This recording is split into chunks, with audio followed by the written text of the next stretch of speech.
የማትማራቸው ነገሮች አሉ ህይወት ውስጥ ኑሮ ብቻ የሚያስተምርህ። በእኔ ኑሮ አብሶ ያላየሁት የተራራ ጫፍ የለም፣ ያልገባሁበት ገደል የለም። እስር ቤት ማለት ማዕከላዊ አለፈ።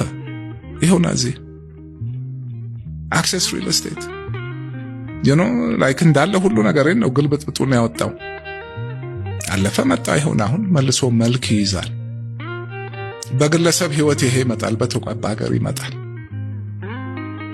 አሁን ያለው የምናልፈው ወቅት ሁላችንም አሜን እንዳንቀውስ ማለት እንደሚያልፍ አንርሳ። ምን ያላለፈ አለ? ጥሩም መጥፎም። የመከራ ጊዜ ይመጣል ይሄዳል፣ በአገር ህይወትም። ተስፋ መቁረጥ የለብንም። አሁን የምናየው ላይ ቆመን ከዚህ አልፈን ሆራይዘኑን ማየት ካልቻልን ሆፕ ታጣለህ። ያ ማለት ደግሞ ያው መሞት ማለት ነው። ህይወት እስካለ ሆፕ አለ።